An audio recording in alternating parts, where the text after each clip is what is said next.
he was actually one of the ones that like put me on the gang culture. All the girls in church was like, "We glad that your voice developed when you got older." I was like, "Dang, what is it about God that could break this man down like this?" I took some losses they never would know. Took the long route they had cut me before. We was down bad talking broke it and broke. Now I'm dealing hoping it's all for the low. Yo, welcome back to Highs with Low, the podcast. It's your boy Low in the building, and as you can see, I got one of them ones with me today, man. Hey, I'm so hyped, bro. But man, listen, today we got a special guest. He's not just a rapper, he's a producer, a creative, and a voice in Christian hip hop that's bringing real street testimony into the kingdom conversation. You might know him for records like Spin Back, or from producing for some of the biggest names in the space. But behind the music is a powerful story of transformation, faith, and purpose. He's proof that God could take your lowest moments and turn them into something powerful. So today, we're talking about faith, the culture, the struggles, the wins, and what it really looks like to walk with God in an industry that doesn't always make that easy. Welcome to Highs with Low, my dog, Scootie. What up, boy? What's up, man? What's up, Lo? How you doing, bro? Bro, I'm doing good, man. I'm doing good, bro. Thank you so much for coming on the pod, bro. I was talking to you a little bit before we start shooting, but man, like, it is a complete honor to have you on the platform, man. So just a little bit about the podcast, bro. It's a Christian podcast. I'm a hoop lover, so it's hosted by the hoop lover. But man, my outlook is to make sure that we uplift God in every way. And so, man, it's season 2. I thought it was a perfect time to bring on somebody from the Christian hip hop space that's been doing it outside of my homeboys and my friends that also do it. So, bro, thank you so much for joining, man. I appreciate you. Man, thank you for having me. It's always a dope opportunity to be on the platform and just talk about what God is doing. Yes, sir, for sure. So, yo, let's get into it, bro. So, hey, bro, Yeah. we just talked about it in the intro. Like, you not just a hip hop artist or rapper, if you will, bro. You produce too and songwrite. Like, it's safe to say, like, you Yeah. kind of like the Cole of the Christian hip Yeah. hop space in a way, bro. Like, Yeah. bro, yeah, like that's super fire, man. Like, how did you get into doing everything and not just rapping? Was that natural? Yeah, I grew up in a musical family. Like my grandfather, before he passed, he was in a gospel quartet in North Carolina. My mom, she sang. My dad, he played the drums. My uncle, he was doing like the Christian R&B way before it really was a thing. Mm-hmm. And I just kind of grew up around that, seeing them in church and stuff like that. But it out the womb, my mom said that she prayed that I had like a musical gift. Yeah. So I was beating pots and pans at like Yeah. age 1, age 2. First drum set at age 3, I was breaking them joints like every other week. Yeah. But yeah, it's something that came natural. I still can't read music. Like if you show me the notes, and I don't none of that. It's just all Yeah. by ear. Yeah. Yeah. That's what's up, bro. Kind of like my dog Nick Cannon on Drumline. He was cold though. Yeah. It was Hey, cold. he was real. Hey, they gave him that music sheet. My boy went. Oh, he had Yeah, to he leave. froze. He like, I can't do all that, just but let me feel it. I'm you like, fit. yeah. Yeah, bro. I don't know why they did my dog like that, bro. For real. Nah, that's what's up, though, man. So you talked about your childhood. Let's go back there, bro. Hilton Head. You from Hilton Head, South Carolina? Yeah, How long did you military spend brat. there? Oh man, I did like 2 stints in Hilton Head, in South Carolina, period. So I was born in North Carolina, then I moved to Cuba for a little bit, then I moved to Jamaica for a little bit, Wow. and then we ended up in South Carolina at the church that I was dedicated in, Family Worship Center in Yemassee, South Carolina. And I was there for probably like 3, 4 years. Then we moved to Virginia, and I was there for all of like my elementary years and stuff like that. And then divorce happened, and then we moved back to South Carolina, and I was there for probably about 8, 9, consistent. Um, but we moved like every other year. You know what I'm Mm, saying? Just trying to figure it out finance wise. I think we lived in like 8 different spots in 9 years, just Wow. apartment, house, apartment, just trying to figure it out. Mm-hmm. Yeah, that's dope, bro. That's crazy. And it's funny because, like, obviously being a real fan of you musically, I hear a lot of this through the lyrics. And so Hmm. I understand just listening to you music wise that your story has some real pain in it. Um, and Yep. so when you look back at the young version of Scootie, what do you think he needed the most that he wasn't getting, bro? Um, I feel like having a present father was a really big thing for me, and I feel like a lot of people can relate to that. But when you have like fatherly figures in your life and you just choosing not to accept it, Mm-hmm. I just think younger version of me needed to stop being so stubborn Mm. and actually receive like, all right, this is the love that you can get from like your uncle or your godfather, stuff like that. I just knew it wasn't blood, Mm-hmm. so I wasn't fully accepting that for like a good example to follow because I'm like they still got family too, so they got to Yeah. spend their time. But that was probably the hugest thing because it was right there on the table. It's just you're not taking a plate. You Yeah. complaining about it. It's like, bro, I got uncles now to this day that's still serving. Like they run their own church. Yeah. Um, Sons playing in the NFL and like they come through. Hey, come hang out with us. And I'm like, nah, something just don't feel right. Like this isn't immediate in my household. So Mm-hmm. that was the biggest thing for me. That's where everything stemmed from. Yeah, so that's crazy you say that, and I'm glad you say that because I feel like it's a lot of young kids out there now. I think even about like some of the homeboys and people I grew up with that because it wasn't somebody that was their dad, it's like I'm cool Yeah, on bro. But it's like, but this the yeah, person that's trying to help you. You know what I'm saying? right, This is who's here every yeah. day too. So yeah, that sounds crazy when you think about it, but that comes with maturity. So like, did you have any older siblings or brothers and sisters in the Um, house? so I had my older brother when I moved back to South Carolina. Like we weren't blood, but we were super close. We grew up together, stayed the night, everything like that. Traded clothes, whatever. Mm-hmm. That was my older brother Kyle. He's in Texas right now. And he was actually one of the ones that like put me on the gang culture. Okay, So yeah, yeah. So hanging out with him, like anything, and I love him. Like still to this day, we chop it up. But for sure. anything that I got into, like It was because of I him. said, like my older brother was a tutor. He was putting me on game. Yeah, in the worst Yeah, so way, I, huh? I had in the worst way, but like I feel like it did develop like a grit, because even in ministry, like things ain't always gonna go the way that you think it is, Right. and you kind of just appreciate the good because you've seen the bad. But yeah, that was my older brother Kyle. That was like my OG.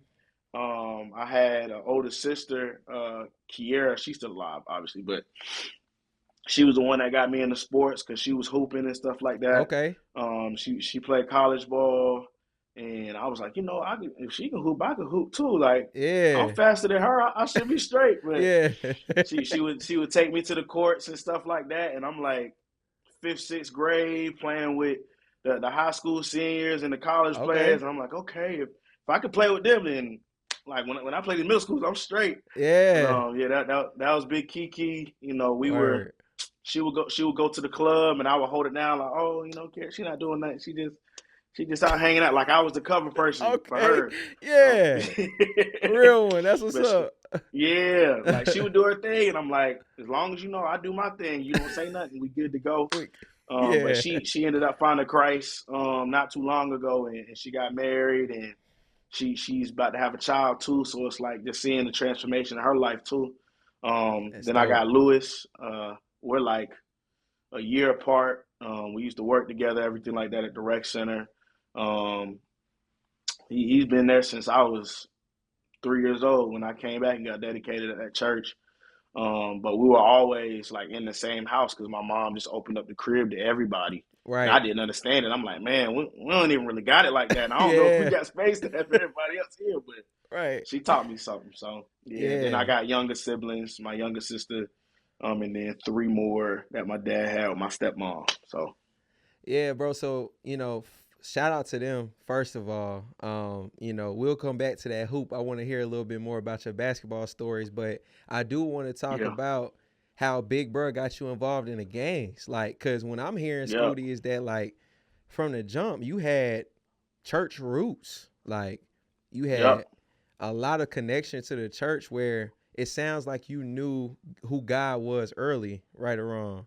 hmm Yeah, Yeah, so I definitely knew. I heard the teachers. I just ain't understand. just ain't right. Like a lot of us didn't. So when Yeah. when when the gangs got introduced to you, what really pulled you in? Was it this what my partner doing, my brother doing, and it feel right? I want a sense of community, or hmm what was it that pulled you into that culture? Yeah, it was just the sense of family, like having people that you can go to. Like, mind you, I got put down um when I was 8 years old.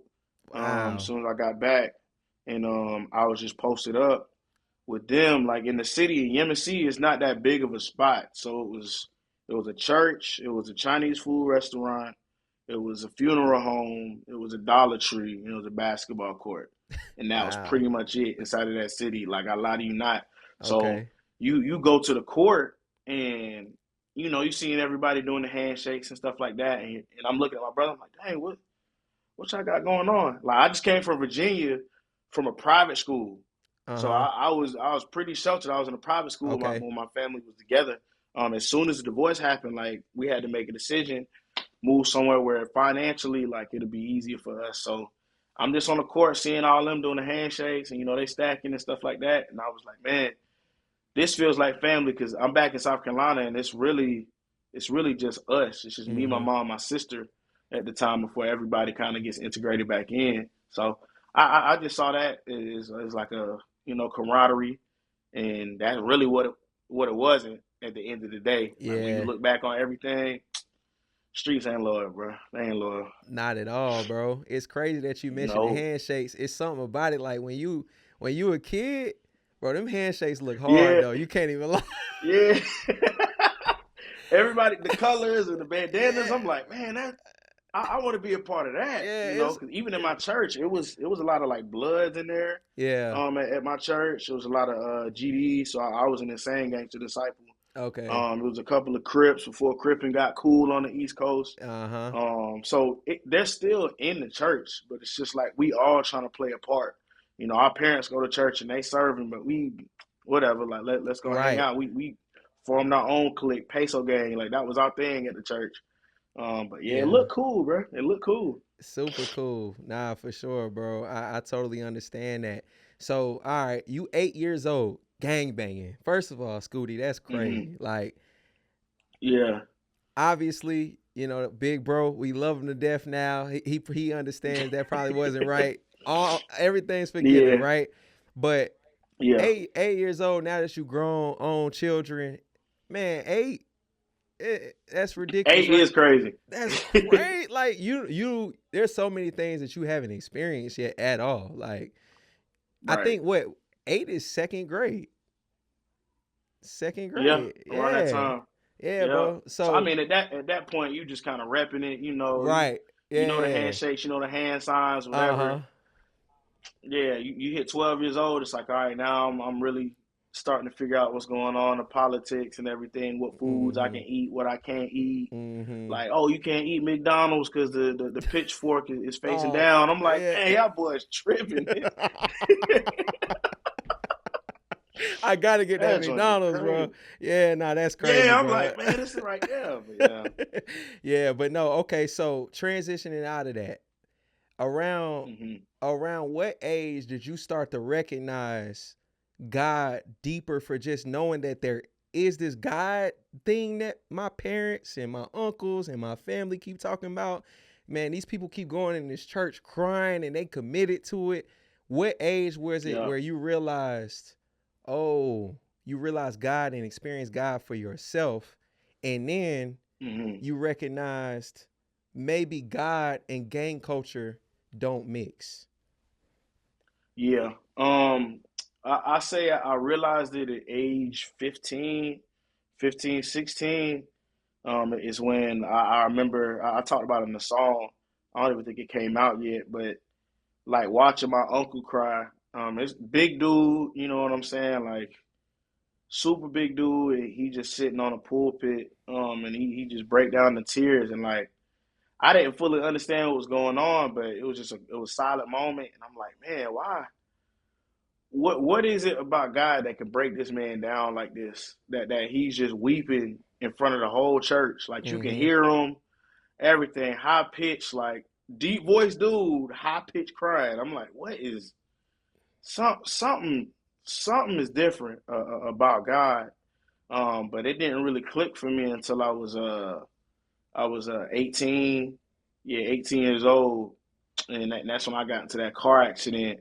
The day before my little sister's birthday. That's when I really everything clicked. Like, all right, God can spare you and keep you on this path, even if it don't look like what you expected for it to look like. Yeah. Now that's fire. And so, how did you just walk away from the gang culture, or did you have to like have a conversation? Because when at least growing up, I was told, you in. Yeah, that's blood stuff, blood in, blood out. Right. Yeah, Yeah. yeah. So that's the blood. That's the blood politics. You know what I'm saying? Yeah. Like How you, was it for you? it's different for me. It was like, okay, OG passes away. Some crazy stuff happened, and you just kind of see the gang disintegrate. Mm. Like there's no order no more. Folks Mm. get locked up. Mind you, I'm still like 45 minutes from where I'd originally been. You know what I'm saying? Plugged in and stuff like that. So I'm back in Hilton Head, South Carolina, and at the time it was like nobody else was really like banging that. I was Mm. still making connections with people in other cities around, but it was like once I you kind of separated yourself by actually finding God, and God just worked everything out. It's like I'm talking to my partners, like, yo, I don't think this is it. Like what we doing just ain't it. And we still friends to this day. Like we For still sure. chop it up. I see them in the city when I come back. But it's like, man, look, God really is tugging on my heart. I'm about to go to Atlanta, and like Mm-hmm. that's where everything started for me. And I feel like that was a big thing. Like the separation. A lot of people haven't left their city. So when you get the opportunity to like get up and go, it's like I'm going to do ministry school. They're like, Mm. okay, we all got our Bible in our back pocket. We know what's going on, but like do your thing. You feel me? So just those conversations with people in the group chats and still seeing them, and it's like, look, we not Bloods, so it's a completely different story. We not Yeah. cartel, so it's a completely different story. Like Right. a Right. lot of that stuff, you stuck into it. But even with that, I feel like God, if your heart is truly in the right place, He can make a way for you to get out. I feel like 100. that. 100%, bro. That's dope. And so now you get to Atlanta. How was it going Hmm. from a town that you said had you said a funeral home, a Chinese restaurant, a church? Like, bro, how was it going from a city like that to Atlanta now? Like, and I know you lived in other Man, countries and stuff like that, but Atlanta's still like another hmm country for real, inside a yeah, country. it's another country, man. It was like a culture shock because where I was in South Carolina, um, it was a black population. Everybody there was family and whatnot, but it was like predominantly white and Hispanic. So I get to Georgia, I get to the A, and I'm like, oh shoot, it's a lot of black people. Like all these churches I'm going to, I'm like, all right, cool, cool, cool. Let me see just what the temperature is, and like around every corner at gas stations, like it could be the conversation of your life. Somebody talk to you for 45 minutes, and then it's like I try to go talk to bruh and be like, hey man, how you doing? And they forgot about you 2 seconds later, and they Yeah. start cussing you out. I'm like, what are we doing? Where am Yo. I at? Yeah. It's like ministry opportunities everywhere around the corner. Everybody goes to Atlanta to start their lives over, so now it's overly populated. Yep. Traffic is horrible. It's chicken shacks on every Uh-huh. corner, Waffle Houses everywhere. It's like a fashion show everywhere you go on the weekends. You know, it was just completely different, and I was ready for it because I knew that's what God wanted me to be for the school. But I'm like, dang, I need to start dressing up more. You know, I need Yeah. to start putting some jewelry on. Like Yeah. a lot of that changed. Like even when I was rapping, like the way that I rap and stuff like that was heavily influenced. Just being in Atlanta, being on the West Side, being by the Bluff, being in all these spots, but day and night from small town to people thinking that Atlanta is a state, and it's like, nah, this is a Yeah. city. Yeah. You Crazy. know, Yeah. What age did you move to Atlanta, bro? I might have missed it, but what age was it? uh, 18 going on 19. 18 going on 19. Okay. So you Yeah. 18 going on 19. You there, you experiencing these powerful conversations, these magnificent Hmm. cuss outs, like you at the Waffle House, Yeah. you seeing the fashion shows, like it's Black Metropolis. You know what I'm saying? And Yeah. and it's beauty in that Yeah. too. But at what point did you start actually rapping, or was you rapping before that? And Scootie, matter of fact, before I even say that, did you ever rap on the Hmm. secular side?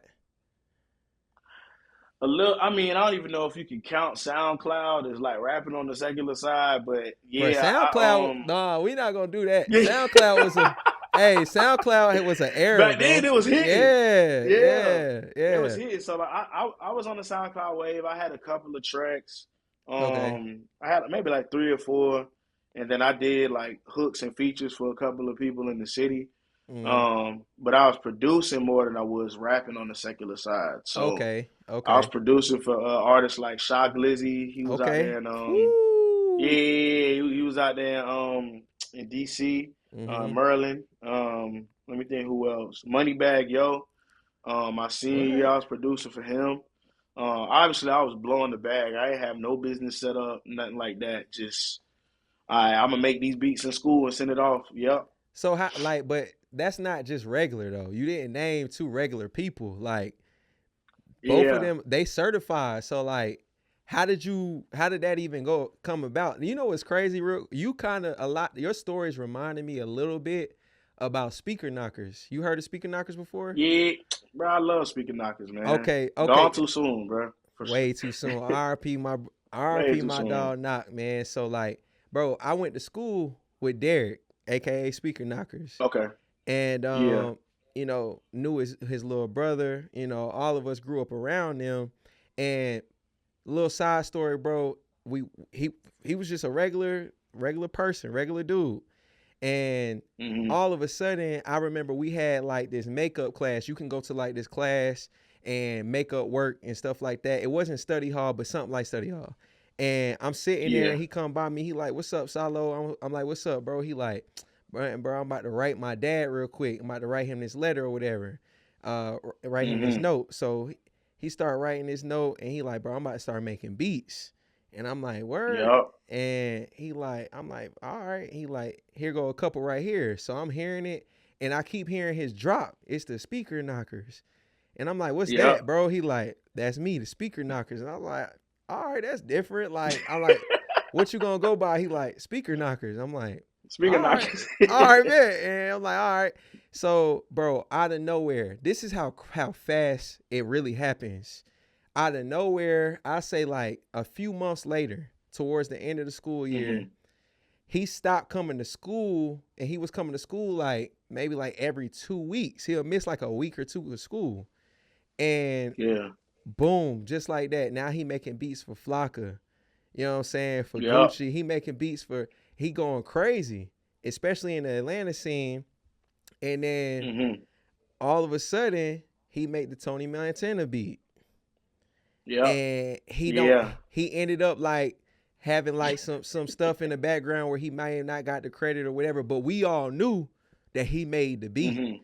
So Yeah. I was sitting next to him and don't understand how he just went from "I'm gonna make beats" to Yep. Tony Montana. Like, Going so for crazy. it didn't make sense. So I'm just trying to gauge understanding with you. Like, how do you just get beats to that level, that tier of rappers? Yeah, so like Moneybag, this was earlier in his like early in his career because this is 2016. Now Shy Glizzy, he was already Yeah, doing his gone. thing. He had Awesome, White Girl, he had all these joints. Mm-hmm. And I knew about him because I stayed in the DMV. So I was in Virginia, and then I came back to South Carolina, and it was one of my homeboys. In He came from DC, and he was like, "Yo, you got to lock in with bro." I'm like, "Bro, I'm just gonna make some beats and try to throw them on YouTube, whatever." Mm-hmm. Lock in with my boy Balik, and just pick up a beat off of YouTube, and they running it. So that was Shock Glizzy, but Moneybag, it was through my boy. He was in Buford, Mob Squad City J. Nice. Yeah, man, that's crazy. Yeah, so Mob Squad City J, he was in Buford. That's a town that's like I'm hip. 30 minutes from where I was. Oh yeah, I'm hip, Yeah, bro. so Shout out Carolina the so island, bro. Come on, bro. Lions and yeah. Bears and Tigers. Stop playing with me, bro. Come on, bro. Yeah, so I Yeah. locked in with Jay, and he was like, "Yo, I got this track, and I'm gonna get this dude on." I'm like, "All right, cool, whatever. Like, do what you got to do."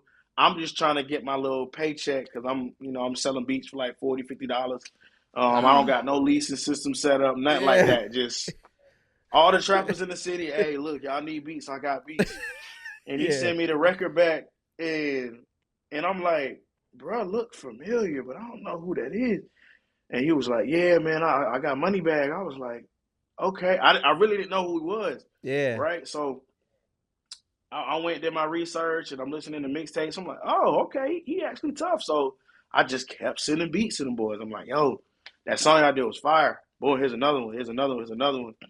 And that was like the end of my senior year, and I felt like, all right, this is the path that I'm gonna take. I'm just gonna be a producer and sell beats to everybody, even if Mm-hmm. I gotta connect to one person through somebody else. Like we're gonna figure it out. Right. But yeah, those connects.